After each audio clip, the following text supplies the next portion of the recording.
Okay, so let's start today session. कल हमने deal किया था ऑर्डर 17, 18, 19 और उसके बाद 20 के बाद 20 में हमने स्क्रीन शेयर नहीं की थी, तो उसको आज हम रिवाइज कर लेते हैं। अभी 20 किसके बारे में बात करता है, 20 क्या चीज़ डिफाइन करता है। ऑर्डर 20 बात करता है जजमेंट की, कि जजमेंट कैसे दिया जाएगा और डिक्री कैसे दी जाएगी, इसके लिए क्या प्रोविजंस हमारे पास सीपीसी दे के रखता है।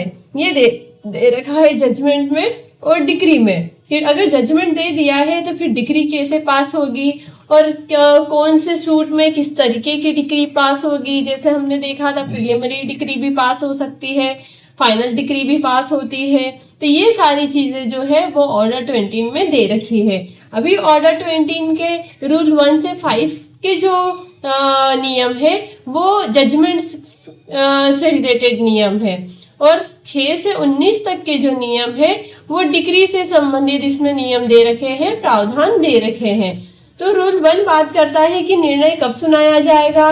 तो हमने देखा था कि जैसे ही आर्ग्यूमेंट हो जाता है, जैसे ही सुनवाई खत्म हो जाती है, वैसे ही जितनी जल्दी हो सके उतनी जल्दी जज को निर्णय सुनाना होगा।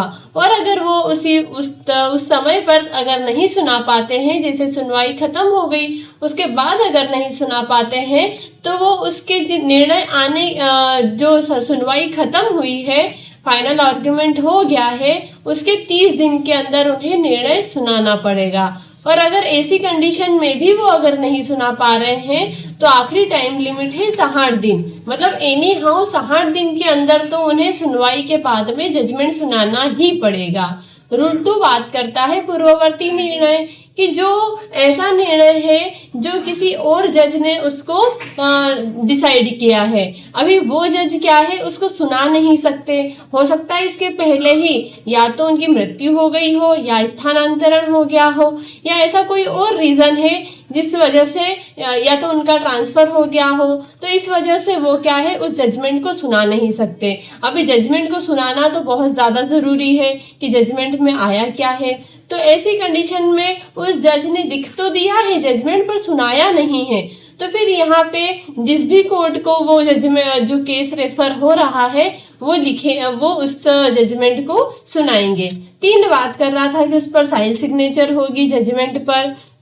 अगर लघुवाद न्यायालय का केस है, मतलब जो हमारा स्मॉल कॉजेस कोर्ट है वहाँ का केस है और उसमें कोई जजमेंट दिया जाता है, तो वहाँ पे क्या होगा, पूरा का पूरा जजमेंट ऐसा पढ़ के सुनाने की ज़रूरत भी नहीं है और सारा कुछ लिखने की ज़रूरत भी नहीं है, क्या क्यों क्या कारण, ऐसा सब कुछ लिखने की ज़रूरत नहीं है, यह पॉइंट टू पॉइंट डिसाइड हो जाएगा। यहाँ पे 5 में दे रखा है हर विवाद्यक पर विनिश्चय का कथन, कि जो जजमेंट दिया जाता है तो केस में जैसे एक से ज़्यादा कॉज ऑफ एक्शन होते हैं, कि भाई मुझे मेरे 10,000 रुपये उधार दिए हुए भी चाहिए, या तो फिर जैसे कह सकते हैं कि मुझे मेरी प्रॉपर्टी भी चाहिए जिसको इसने इलीगल कब्जा करके रखा है, साथ में ही उसमें जो डैमेजेस हुआ है वो भी मुझे चाहिए, इतने दिन मुझे परेशान होना पड़ा, इसने मेरे घर की नल बिजली काट दी थी तो उसके लिए भी मुझे पैसा चाहिए। तो ऐसे अलग अलग कॉज ऑफ एक्शन जो है उनको जो डिसाइड किया जाएगा तो वो सारे कॉज ऑफ एक्शन के कथन वहां पर लिखे जाएंगे। तो ये 5 में दे रखा है। 6 दे रखा है ये डिक्री से रिलेटेड है, कि डिक्री की अंतर वस्तु क्या होगी, डिक्री में क्या क्या चीजें होगी। तो डिक्री में हमने देखा था कि वादों में उपगत खर्चों की रकम, मतलब जो डिक्री है उसमें क्लेम क्या है और क्लेम में कितना किसको रिलीफ दिया जा रहा है, किसकी प्रॉपर्टी में से रिलीफ दिया जा रहा है, कौन इसके लिए लायबल है, ये सारी चीज़ें अगर सेट ऑफ और काउंटर क्लेम का मैटर है तो वो सारी चीज़ें डिक्री में डाली जाएगी। ये 6 बात करता है। 6A बात करता है कि डिक्री तैयार करना। डिक्री कब तैयार की जाएगी, तो डिक्री तैयार की जाएगी 15 दिन के अंदर। अभी ये कौन से 15 दिन है, जब हमारा जजमेंट आ जाता है, जजमेंट के 15 दिन के अंदर हमें जो जज है उसको डिक्री तैयार करना पड़ेगा। और डिक्री में तारीख कौन सी लिखी जाएगी, तो जिस दिन हमारा जजमेंट सुनाया जाता है वही तारीख डिक्री की तारीख भी मानी जाएगी। ये दे रखा है निर्णय की तारीख, मतलब जब डिक्री की तारीख वही होगी जो निर्णय की तारीख है, भले ही वो 15 दिन के अंदर किसी और डेट पे तैयार की जा रही है, पर उसमें जो तारीख होगी वो निर्णय की तारीख होगी, क्योंकि निर्णय से ही डिक्री निकल कर आती है। निर्णय में पूरा ब्रीफ एक्सप्लेनेशन होता है, पर वहां पे जो राइट्स जो कंटेंट राइट वाली बात करेगा, अधिकार वाली बात करेगा, वो डिक्री में आ जाएगी। तो इसलिए डिक्री की तारीख वही होगी जो निर्णय की तारीख है। 8 में दे रखा है कि डिक्री पर साइन करने से पहले पद रिक्त हो जाता है। अब ऐसी कंडीशन में क्या करेंगे? यहाँ हमने देखा था कि जज ने जजमेंट लिख दिया था पर उसको सुना नहीं पाए और उसके पहले ही उनका ट्रांसफर हो गया या कोई और रीजन होगा। पर अभी यहाँ 8 में क्या हो रहा है कि उसी जज ने जजमेंट तो सुना दिया है, पर जजमेंट के 15 दिन के अंदर जो डिक्री देना है तो वो डिक्री तैयार नहीं कर पाया। अभी जजमेंट आ गया है हमारा, पर डिक्री वो तैयार नहीं कर पाया और उसके पहले ही उसका स्थानांतरण हो गया है, कहीं और ट्रांसफर हो गया है। तो ऐसी कंडीशन में क्या करेंगे कि डिक्री साइन करने से पहले पद रिक्त हो गया है, डिक्री रेडी हो गई है पर साइन उस पर हुआ ही नहीं है, तो जो अधीनस्थ न्यायालय है वो उस पर साइन कर देगा।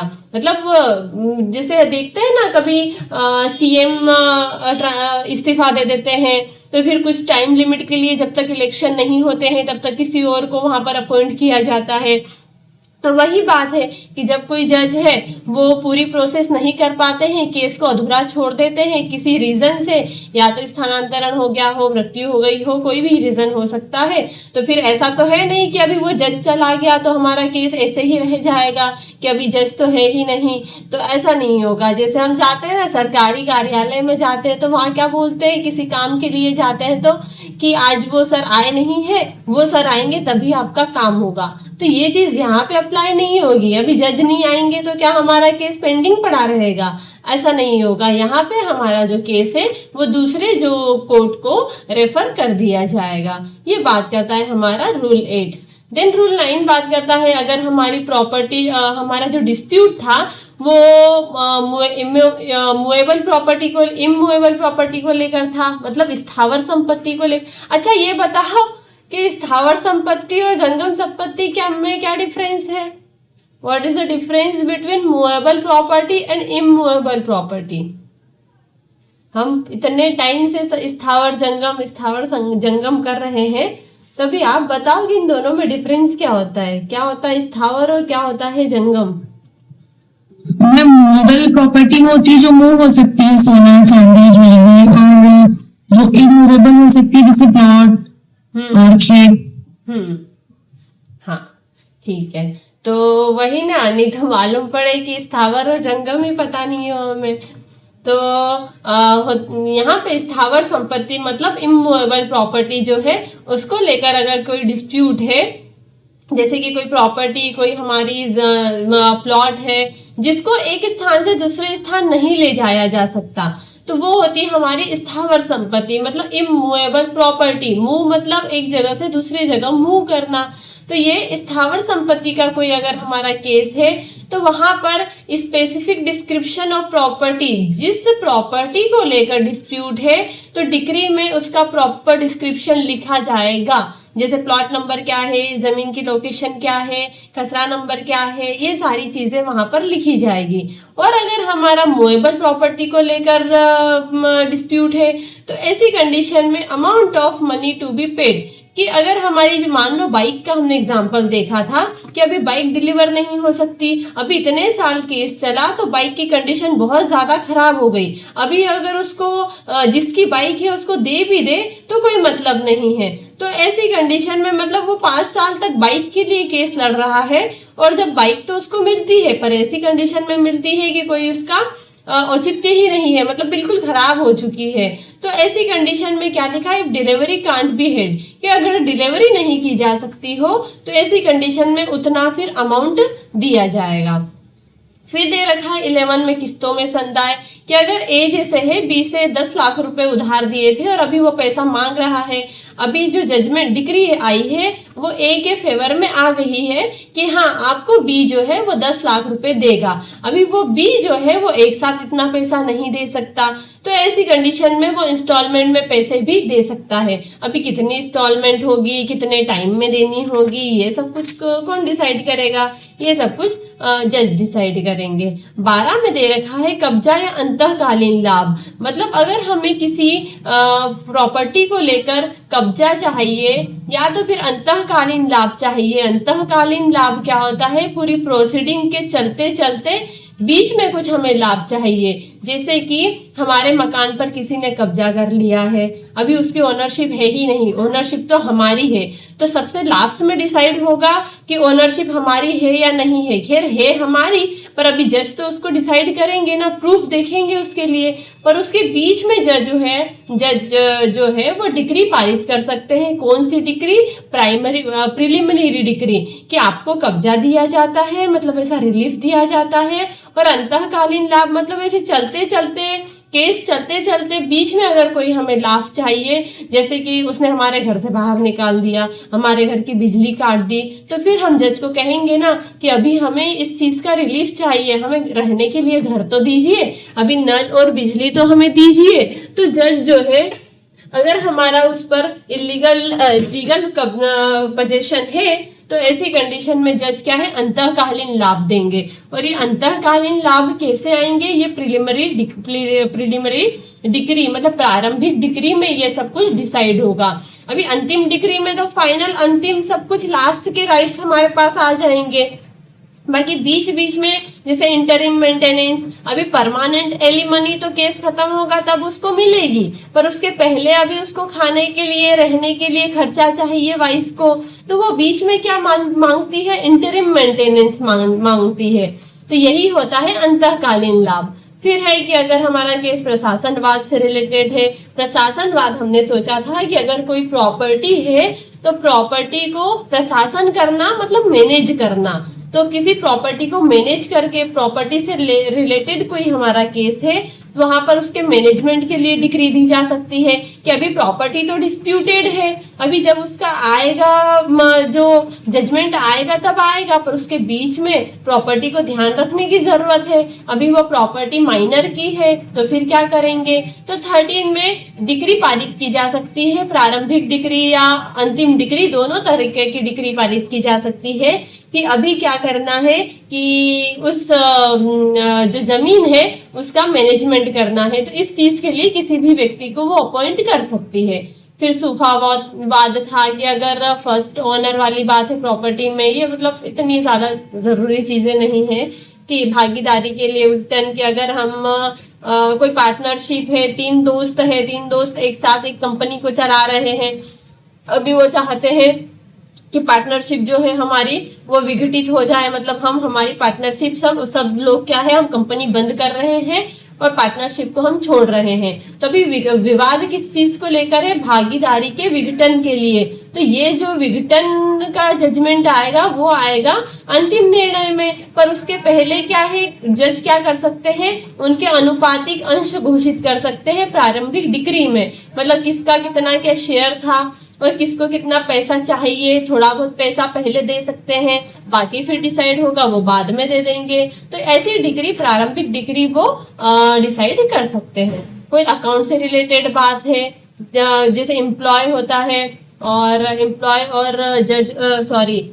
और बॉस होता है, तो वो वाली चीजें है कि यहाँ पे अगर किसी कंपनी में भी कोई डिस्प्यूट हो रहा है, किसी एम्प्लॉय ने कंपनी के ऊपर केस कर दिया है, तो अभी जब आनी होगी फाइनल डिक्री आनी होगी तब आएगी। पर प्रारंभिक डिक्री में जज क्या कर सकते हैं कि हाँ, अगर आपको जैसे साल भर की सैलरी उसको नहीं दी है तो अभी साल भर की पूरी सैलरी का सेटलमेंट जो है वो तो लास्ट में होगा, पर उसके पहले अगर जज को लगता है कि हाँ अभी साल भर की सैलरी इसके पास आई नहीं है तो इसके खर्चे में भी दिक्कत हो रही है, घर चलाने में प्रॉब्लम हो रही होगी, तो ऐसी कंडीशन में वो क्या करेंगे कि हाँ अभी तो 2-4 महीने की जैसा भी जज को लगे उतनी तो सैलरी दी जाए, उतना अमाउंट तो दी जाए। अगर ये 10 लाख रुपए मांग रहा है साल भर के तो ठीक है, तो जो फाइनल डिक्री आएगी वो कुछ भी 7-8 के समथिंग हो सकती है, पर अभी इसको 2-3 लाख तो दे दे तो ऐसे सारी चीजें जो होगी वो प्रारंभिक डिक्री में दी जा सकती है। तो ये हमारे सारे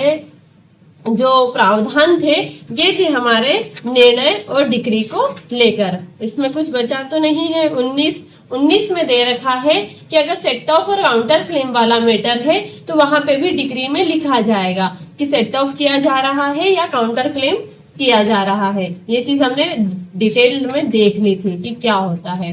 अभी इसके बाद हम देखें, ये तो था ऑर्डर 20, कल हमने इसको डील कर लिया था इसलिए अभी फटाफट कर दिया कि जजमेंट और डिक्री में क्या क्या प्रावधान होते हैं, कैसे जजमेंट दिया जाएगा, कब जजमेंट दिया जाएगा, ये सारी चीजें हमने अभी देखी।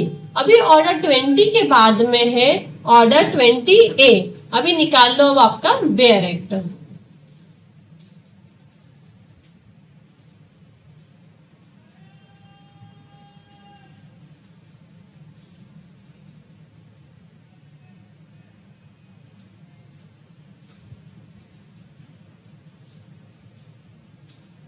ये रहा ऑर्डर 20A।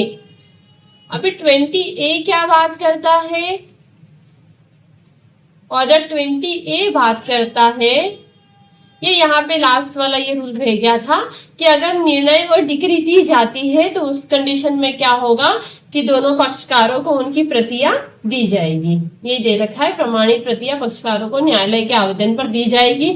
और खर्चा कौन देगा? जिसको प्रति चाहिए, मतलब डिफेंडेंट और प्लेंटिफ दोनों को इस चीज का खर्चा देना पड़ेगा, क्योंकि जिसको चाहिए निर्णय और डिक्री वो आए, पैसे दे और ले जाए। ये वाली यहाँ पर बात है। तो ये हो गया हमारा ऑर्डर 20।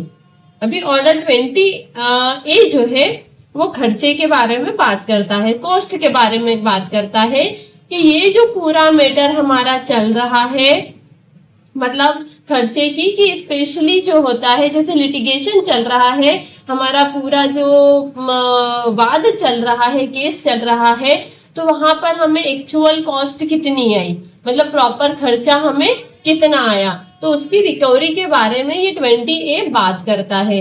जैसे यहाँ पे लिखा है कि कुछ मदों के बारे में उपबंध, मतलब क्या है कि जैसे हमारा इसको देखे हम कि केस चलते चलते हमें क्या है, बहुत बार फोटोकॉपी करवानी पड़ती है। जैसे कोई अभिवचन जो है, जैसे प्लेंटिफ जो है वो वाद पत्र टाइप करवाता है, डिफेंडेंट जो है वो जवाब दावा टाइप करवाता है, तो उसमें भी पैसा लगता है। फिर हम साक्षियों को बुलाते हैं, उसमें भी पैसा लगता है। फिर हम निर्णय और डिक्री की प्रतियां प्राप्त करते हैं, उसमें भी पैसा लगता है। मतलब पूरा केस चलते रहने के दौरान जैसे वाद हम संस्थित कर रहे हैं, संस्थित करने के पूर्व भी हमें कुछ न कुछ ऐसा पैसा लगता ही है। इधर उधर इंफॉर्मेशन निकालनी पड़ती है, डिस्कवरी करनी पड़ती है, तो ऐसे सारे खर्च हमारा टाइम वेस्ट होता है। तो ये क्या होता है इसमें, तो वो खर्चे जिसका टाइम वेस्ट हो रहा है, जिसके खर्चे हो रहे हैं, उसको वो रिकवरी करने का हकदार है। अभी खर्चे तो दोनों के हो रहे हैं, तो दोनों को पैसा क्या न्यायालय देगा? नहीं। इसमें क्या होगा कि जो पार्टी केस जीत जाएगी तो जो हारने वाली पार्टी है वो जीतने वाले को पैसे देगा, इन सारी बातों के पैसे देगा। उसका टाइम वेस्ट हुआ, उसको फालतू की फोटोकॉपीज वगैरह सब कुछ करवानी पड़ी। अभी अगर डिस्प्यूट होता ही नहीं, जीतने वाला जीत गया है, अगर केस वो सही होगा तभी तो जीता।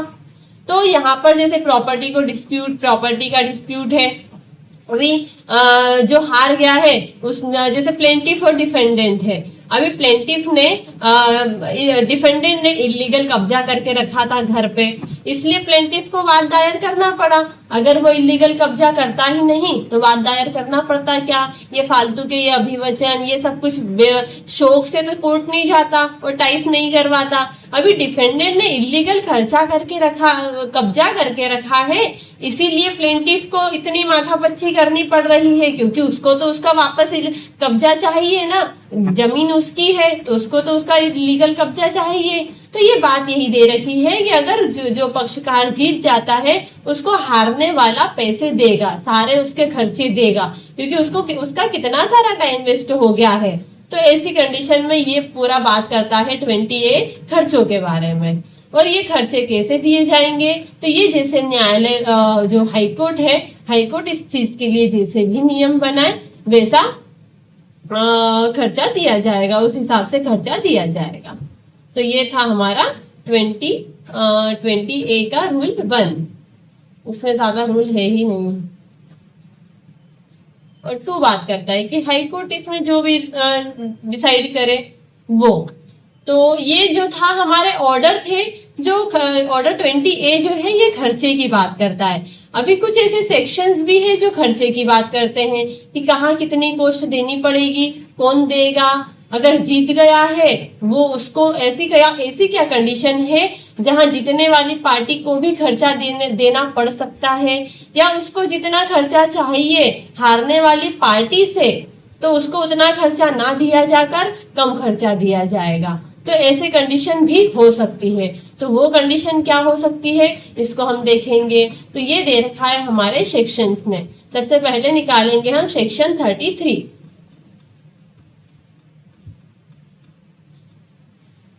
देखो हमने पहले ही देखा था कि जो सेक्शंस है वो जनरल रूल बताते हैं, भी किसी भी चीज को लेकर जनरल रूल बताते हैं, और जो ऑर्डर है वो पूरी प्रोसीडिंग बताते हैं। अभी यहाँ पे 33, 34 इसमें सारे में खर्चा दिया गया है।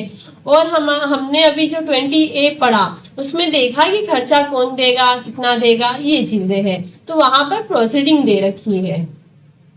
ये 33 इतना ही है जो अभी हमने जजमेंट पढ़ा था ना, जजमेंट के अभी हमने क्या ऑर्डर 20 पढ़ा तो पूरी जजमेंट की प्रोसीडिंग देखी। और सेक्शन 33 जो है वो निर्णय व डिक्री के बारे में यही बात करता है कि जैसे ही मामले की सुनवाई हो जाए उसके बाद क्या होगा, जज निर्णय सुनाएगा और निर्णय के अनुसरण में हमारी डिक्री आ जाएगी। 33 ने बस इतनी ही बात करी, मतलब इसने जनरल रूल बता दिया कि निर्णय और डिक्री कब आएगी। बाकी हमें ऑर्डर 20 ने क्या बताया कि निर्णय क्या होती है, डिक्री का क्या होती है, कितने दिन में दी जाएगी, उसकी प्रतियां भी प्राप्त करनी पड़ेगी, उसका पैसा कौन देगा, मतलब सारी प्रोसीडिंग हमारी ऑर्डर में आएगी। तो ये हमने 33 और 20 देखा। अभी 20A जो हमने डील किया था वो बात करता है खर्चे के बारे में। तो यहाँ पर भी दे रखा है खर्चे के बारे में, इसको देखते हैं।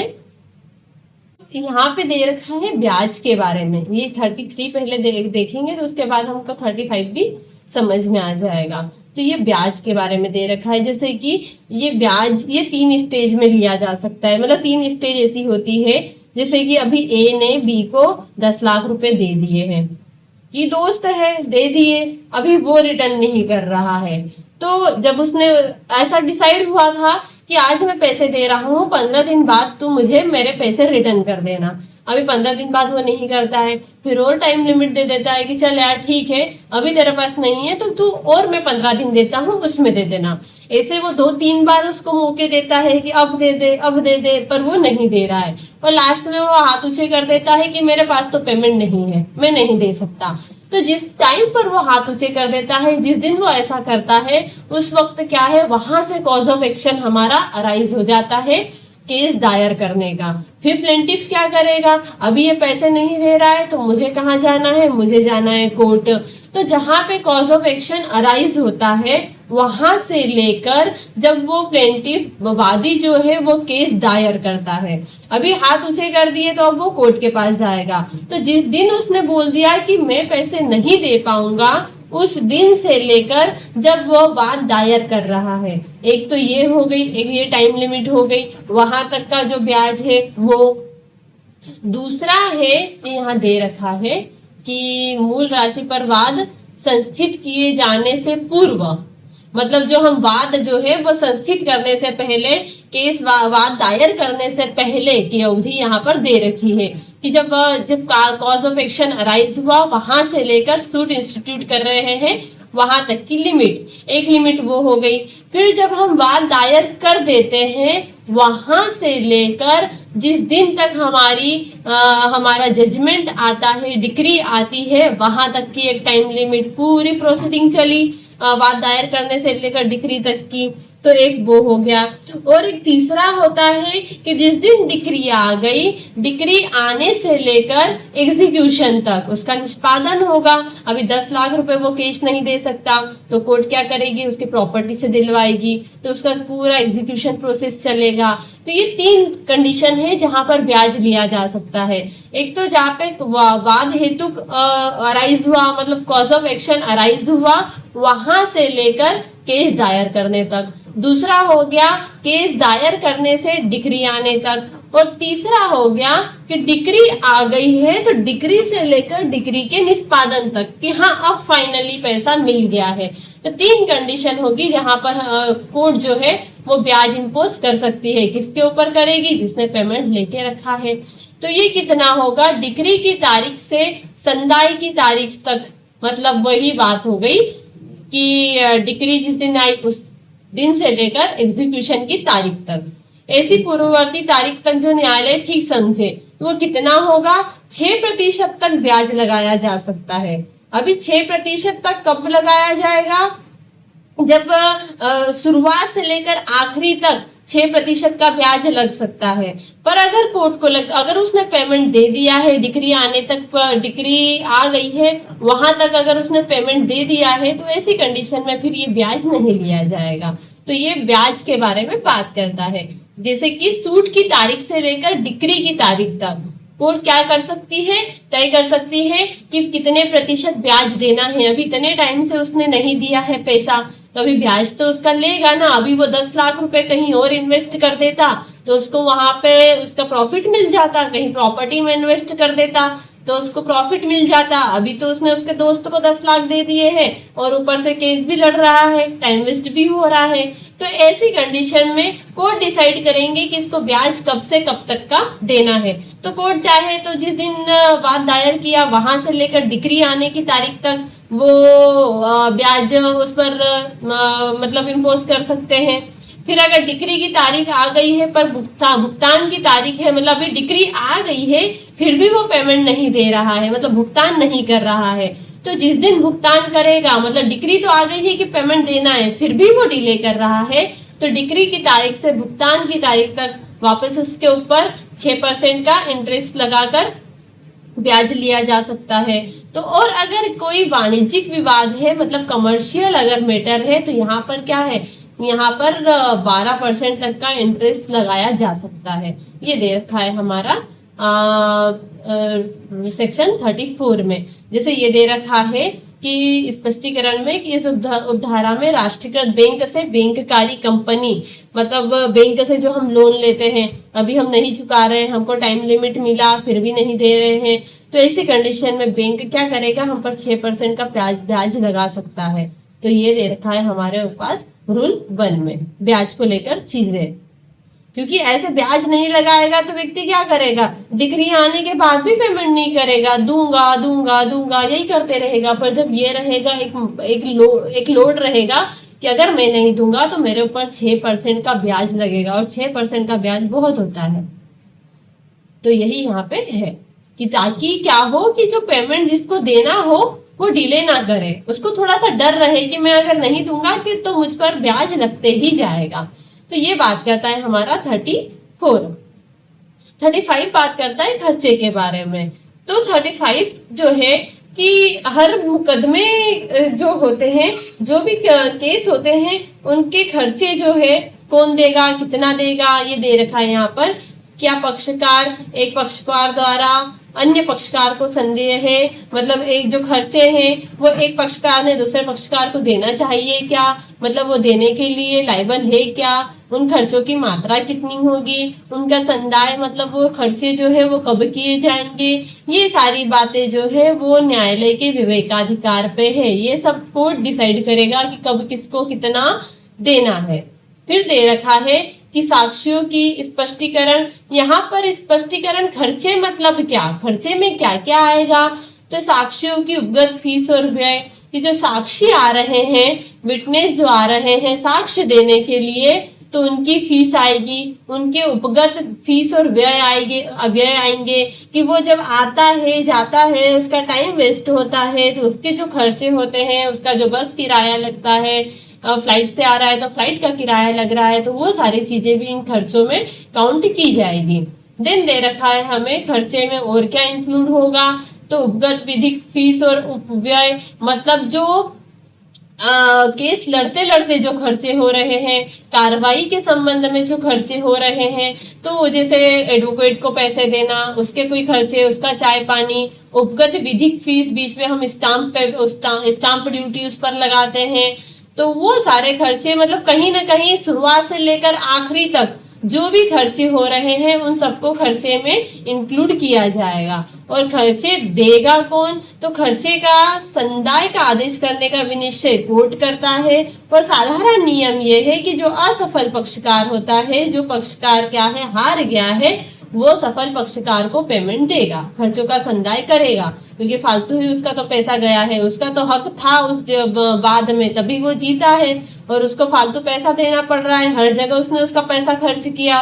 और आपको भी पता होगा कि सिविल में कितना केस अगर शुरू हो जाता है तो कितना पैसा खर्च होता है, 7, 8, 10 साल तक केस चलता ही रहता है, और इस बीच में हमारा बहुत ज्यादा खर्चा भी हो जाता है। तो यहाँ पे वही है कि अगर फिर हम जीत जाते हैं तो हमें हमारा पेमेंट मिल जाता है। फिर दे रखा है यहाँ एक जनरल नियम क्या है, साधारण नियम क्या है हमारे पास में, कि असफल पक्षकार जो है वह सफल पक्षकार को पेमेंट करेगा। ठीक है, ये है साधारण नियम। पर इसमें कोई एक विशेष नियम भी होगा, मतलब आ ही जाएगा, प्रोवाइडेड आ ही जाएगा, परंतु आ ही जाएगा कि अगर ऐसा कोई अन्य परंतु न्यायालय ऐसे कारणों से जो अभिलिखित किए जाए, ऐसा कोई आदेश कर सकेगा जो साधारण नियम से भिन्न है। मतलब कि साधारण नियम तो है कि असफल पक्षकार सफल पक्षकार को पेमेंट करेगा, पर इस साधारण नियम से भिन्न मतलब कि ऐसी क्या कंडीशन है जहां पर पेमेंट ना किया जाए, सफल पक्षकार जो है वो पेमेंट ना करे, ऐसी भी कुछ कंडीशन होगी, तो वो हम अब आगे देखते हैं। तो वही 35A जो है वो बात करता है, एक सेकेंड,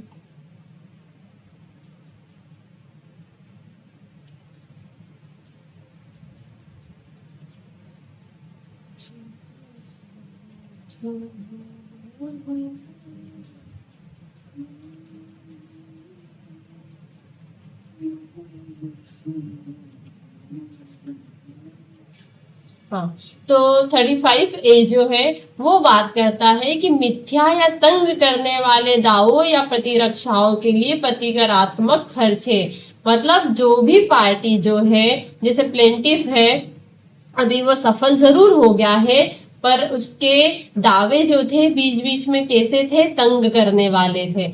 अभी बीच बीच में तंग करने वाले दावे अगर वो लेकर आएगा तो क्या होगा, केस का प्रोसीडिंग जो है वो डिले होगा ना। तो ऐसी कंडीशन में क्या होगा, इसको हम देखते हैं। तो यहाँ पर दे रखा है कि यदि दावा या ऐसी प्रतिरक्षा वहां तक पूर्णतः या भागतः नामंजूर, परित्यक्त या प्रत्याहत की जा सकती है जहां तक वो आक्षेप करता है कि विरुद्ध है। अगर जो जीत गया है उससे कोई कनेक्शन नहीं है, यहाँ पे ये खर्चे की जो बात हो रही है उसमें वो साधारण नियम से भिन्न वाली जो बात कर रहे हैं कि जो दावे ऐसे करता है जो तंग करने वाले हैं, परेशान करने वाले हैं, तो ऐसी कंडीशन में उसको जितना खर्चा मिलना चाहिए उसमें से क्या है, कुछ खर्चा माइनस भी किया जा सकता है, भागतः नामंजूर किया जा सकता है। ऐसे दावे या प्रतिरक्षा को मिथ्या या तंग करने वाले ठहराने के लिए अपने कारणों को अभिलिखित करने के पश्चात कोर्ट क्या करेगा कि आपको क्यों खर्चा पूरा नहीं दिया जा रहा है, ऐसे कारण उसमें अभिलिखित करेंगे। और उसके बाद में आक्षेपकर्ता को प्रतिकर के रूप में खर्चे का संदाय वह पक्षकार करे जिसके द्वारा ऐसे दावा या प्रतिरक्षा की गई है। प्लेंटिफ या डिफेंडेंट इसमें दोनों आ सकता है। जो भी ऐसे दावे करेगा उसको, जो कि मिथ्या या तंग करने वाले हैं, तो उसको अपोजिट पार्टी को पेमेंट करना पड़ेगा, खर्चा देना पड़ेगा। इसके बाद दे रखा है कि विलंब कारित करने के लिए खर्चा, कि जहां पर किसी पार्टी को बोला है वाद की सुनवाई के लिए, कार्रवाई करने के लिए, किसी भी पार्टी को बोला है कि आपको इस समय पर अपीयर होना है, वो अपीयर नहीं होता है। जैसे हमने देखा था क्रॉस एग्जामिनेशन के दिन वो अपीयर नहीं हो रहा है, वो एडजमेंट मांग रहा है, स्थगन मांग रहा है कि आज तो मैं रेडी नहीं हूँ, मैं नेक्स्ट डेट पर क्रॉस एग्जामिनेशन करूंगा। तो ऐसी कंडीशन में जो दूसरी पार्टी तो आ गई है, प्रॉपर रेडी होके आई है कि आज तो हमारा क्रॉस एग्जामिनेशन है, तो प्रॉपर प्रिपरेशन करके आई है। अभी एक पार्टी मना कर रही है पर दूसरी तो आ गई है ना, तो उसका भी तो टाइम वेस्ट हुआ।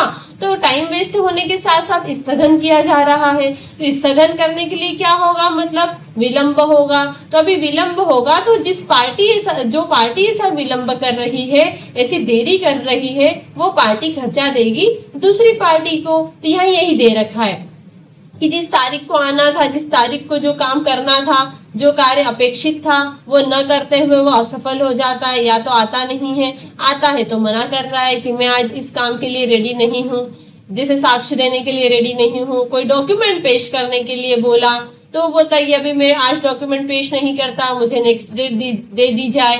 मतलब जो भी जज के जो ऑर्डर है, जो आदेश है कि इस तारीख को ये काम होगा, और वो काम करने में वो असफल हो जाता है, वो नहीं करता है, तो ऐसी कंडीशन में जो ऐसे काम करने में असफल हो रहा है वो ऐसे खर्चे देगा।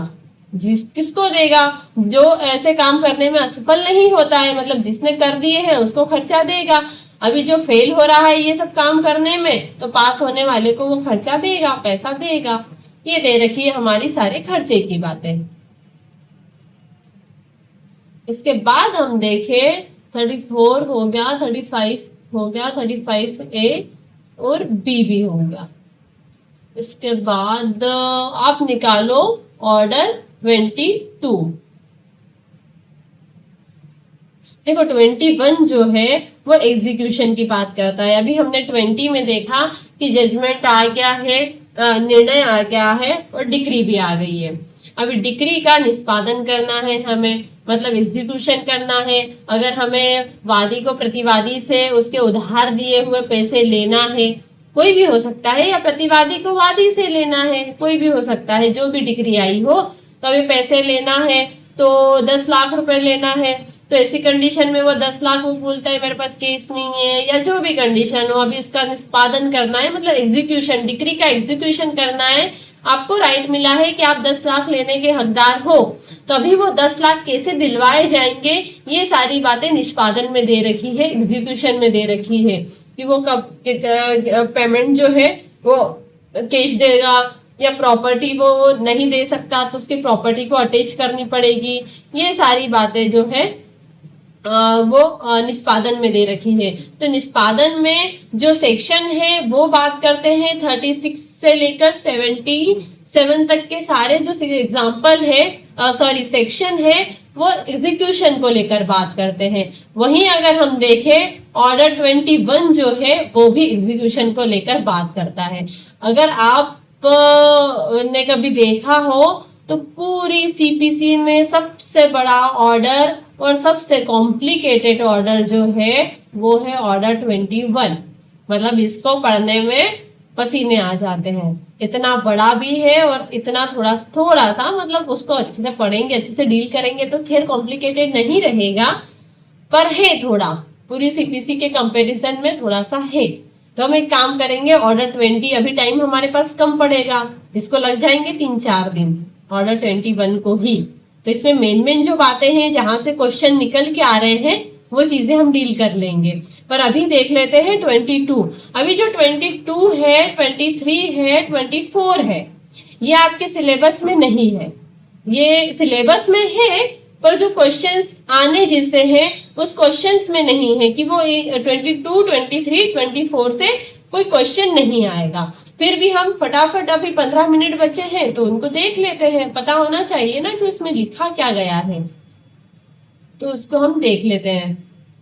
छोटे छोटे से हैं वैसे भी। 18, 19, 20, 22। आप निकालो, तब तक देखो कि वो क्या बात करता है।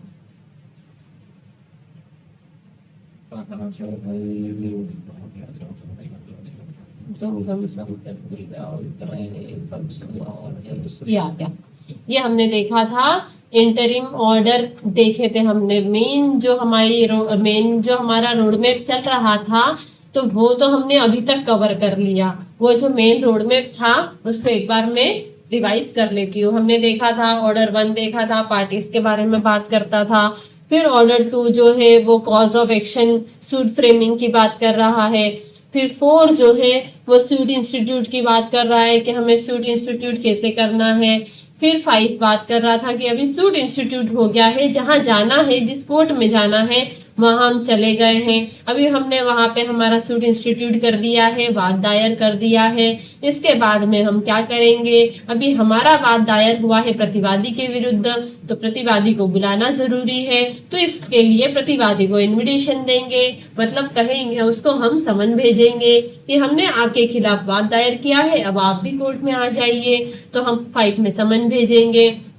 इसके बाद में जो प्रतिवादी है वो समन एक्सेप्ट करेगा और उसके बाद वो जवाब दावा रेडी करके वापस कोर्ट में आएगा।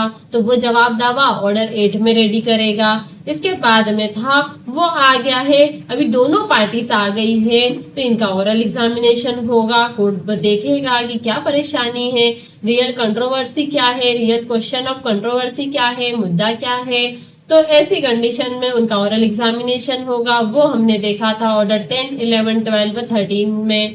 अभी कोर्ट को लगता है कि सारे एग्जामिनेशन हो गए हैं, डॉक्यूमेंट्स के जो डाउट थे वो भी क्लियर हो गए हैं, तो अभी हमें इशू फ्रेम करना है। तो ऑर्डर 14 में वो इशू फ्रेम करेंगे और इशू फ्रेमिंग जो है वो ऑर्डर 10, 11, 12, 13 के बेस पर ही की जाती है। तो फिर ऑर्डर 14 में इशू फ्रेमिंग हो जाएगी कि अभी हमें आगे केस को डील कैसे करना है, क्या क्या चीजें डिसाइड करनी है। तो इशू फ्रेमिंग हो जाएंगे, मतलब इशू की क्या विवाद जो है उनकी रचना कर दी जाएगी कि ऐसे ऐसे विवाद है और हमें आगे इस पर क्या क्या प्रोसेस अप्लाई करनी है। तो वो देख लिया था ऑर्डर 14 में इशू की।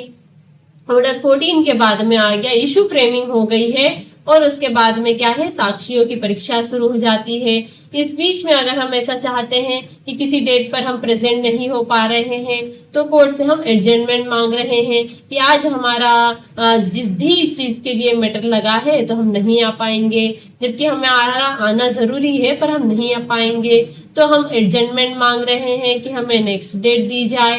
अभी नेक्स्ट डेट कोर्ट किस किस कंडीशन में देगा ये हमने ऑर्डर 17 में देख लिया था, और किस किस कंडीशन में नहीं देगा वो हमने देख लिया था। मान लो एडजमेंट वाला जो है वो इस केस पर फॉलो नहीं हो रहा है, मतलब ऐसी कोई कंडीशन बनी नहीं रही है जहां पे हमें स्थगन का आवेदन देना पड़े। हमारी जो प्रोसीडिंग है वो डे बाय डे जैसी भी चलनी चाहिए, जो जिस डेट पर जो डेट हमें दी जाती है हम प्रॉपर उस टाइम पर अपीयर हो जाते हैं। तो फिर जब हमारी इशू फ्रेमिंग हो गई, एडजमेंट की जरूरत है नहीं, तो फिर ऑर्डर 18 में क्या है, एविडेंस शुरू हो जाता है। अभी इशू फ्रेमिंग हो गई तो अभी सारे दोनों पार्टीज जो है वो अपने अपने साक्षियों को बुलाएगी और उनका फिर एग्जामिनेशन किया जाएगा।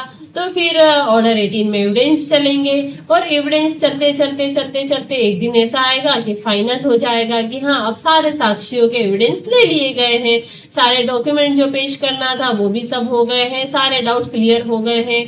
अब आखिरी स्टेज आ गई है फाइनल आर्गुमेंट की। फाइनल आर्गुमेंट जिस दिन हो जाएगा, अंतिम सुनवाई हो जाएगी, वो भी एविडेंस के अंदर ही होगी। तो अंतिम सुनवाई जब हो जाएगी उसके बाद में कोर्ट क्या करेंगे, उसके बाद में कोर्ट बोलेगी कि अब हम आपका जजमेंट देंगे। तो अभी जजमेंट जो देंगे वो देंगे ऑर्डर 20 में, जो कि अभी हमने पढ़ा कि ऑर्डर 20 में जजमेंट दे देंगे और उस जजमेंट की साथ में उसको फॉलो करने वाली डिक्री दे देंगे ऑर्डर 20 में। फिर ऑर्डर 20 में जहां जजमेंट आ गया और डिक्री आ गई तो अभी हमें चाहिए उसका एग्जीक्यूशन, कि हमारे हक में तो केस आ गया है कि हमें आपको फलाना इतना पैसा दिया जाएगा, पर अभी वो कैसे दिया जाएगा तो वो दे रखा है ऑर्डर 21 में, तो इसको हम बाद में देखेंगे।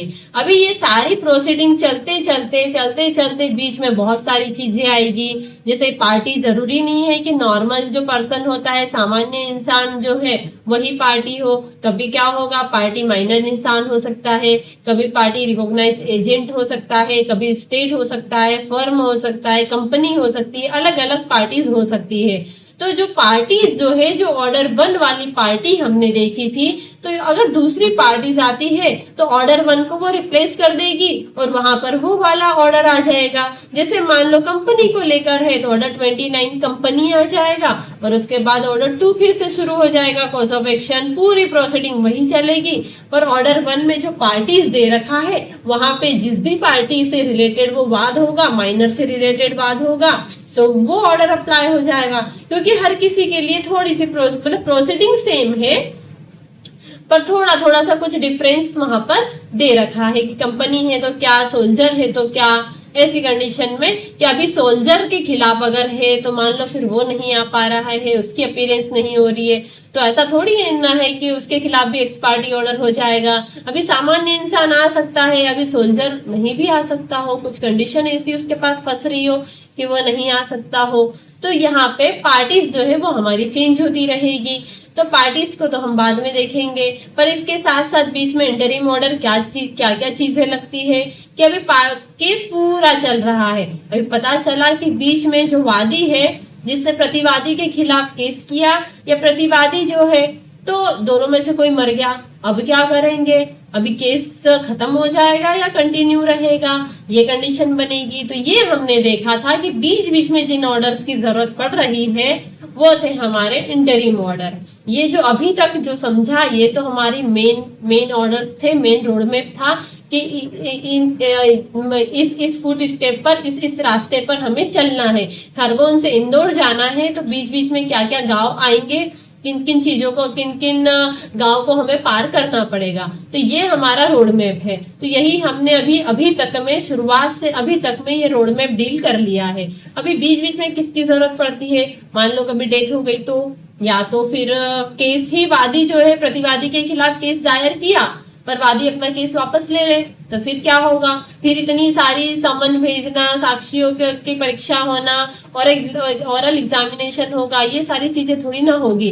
तो जरूरी नहीं है कि जो हमने रोड में बताया ऐसा ही हमेशा चले, हो सकता है बीच में ही वो खत्म हो जाए, वादी अपना केस ही वापस ले ले, तो फिर क्या होगा। ये इंटरिम ऑर्डर था कि अगर पेमेंट जो है वो हमें कोर्ट में कैसे करना है, बीच बीच में जो पेमेंट हम कर रहे थे वो कैसे करना है। अगर जैसे कोई डॉक्यूमेंट की डिस्कवरी करवानी है, कोई फैक्ट की डिस्कवरी करवानी है, अभी कोर्ट क्या है, कोर्ट ने पक्षकार को बोला, अभी पक्षकार उस चीज को नहीं कर पा रहे हैं, तो हो सकता है कोर्ट क्या है, कमीशन जारी करे। अभी कमीशन जारी करते हैं तो कमिश्नर कौन होता है, कोर्ट का ही एक रिकॉग्नाइज एजेंट होता है, कोर्ट का ही कोई ऐसा एजेंट होता है। कोर्ट उस एजेंट को बोलेंगे कि इस प्रॉपर्टी को लेकर डिस्प्यूट है तो आप एक बार जाइए, इंस्पेक्शन करके आइए, देख के आइए कि प्रॉपर्टी असल में कितनी है, क्या है, थोड़ा सा मेजरमेंट वगैरह ऐसा इंस्पेक्शन करके आइए कि ये जो पक्षकार बता रहे हैं इतनी है भी या नहीं है। एक बोल रहा है कि वो इतना जो है 1 एकड़ है और दूसरा बोल रहा है कि नहीं वो ये तो गलत मेजरमेंट बता रहा है, वो तो 2 एकड़ है। तो ऐसी कंडीशन में कोर्ट क्या करेंगे कि दोनों ही डिस्प्यूटेड बता रहे हैं, दोनों अफर्म और डिनाई कर रहे हैं, तो कोर्ट एक एजेंट को बोलेगा कि जाओ, तुम जाओ, देख के आओ, इंस्पेक्शन करके आओ। तो ये होता है कमीशन जारी करना, कि जब कोर्ट को लगता है कि कुछ और चीजों को फाइंड करने की जरूरत है, सर्च करने की जरूरत है, तो वो कमीशन जारी कर देता है। तो ये भी बीच में ही किया जाएगा, निर्णय आने के बाद तो ऐसा बोलेगा नहीं, बीच बीच में ही उसको जरूरत पड़ेगी कमीशन जारी करने की। हो सकता है जजमेंट चलते चलते रहने के दौरान ही बीच में कोर्ट क्या है, पार्टीज को अरेस्ट कर दे या उनकी प्रॉपर्टी अटैच कर दे। जैसे जजमेंट के डिक्री के बाद में जो प्रॉपर्टी अटैच कर रहे हैं वो तो ठीक है कि सामने वाला अभी वो 10 लाख रुपए है वो नहीं दे सकता है और अभी उसको तो उसके हक में आ गया है केस, तो 10 लाख रुपए देने ही पड़ेंगे, तो वहां प्रॉपर्टी अटैच कर रहे हैं वो ठीक है। पर बीच में भी अगर कोर्ट को ऐसा लगता है, अभी बीच में कब लग सकता है, जब हमारी अपीयरेंस जरूरी है, कोर्ट हमें बुला रही है, बार बार समन भेज रही है, फिर भी हम नहीं जा रहे हैं, और नहीं जाने से क्या हो रहा है, केस डिले हो रहा है, तब भी हमारी प्रॉपर्टी को अटैच किया जा सकता है। ये चीज हमने देखी थी ऑर्डर 5 जब समन पढ़ रहे थे और तब हम नहीं जा रहे थे, तो सेक्शन जो 30 था, 31 था, 32 था, तो वो जो है वो वहां पे निकालो एक बार सेक्शन 30, क्लियर ही कर लेते हैं कि 31 था या 30 था या 32 था।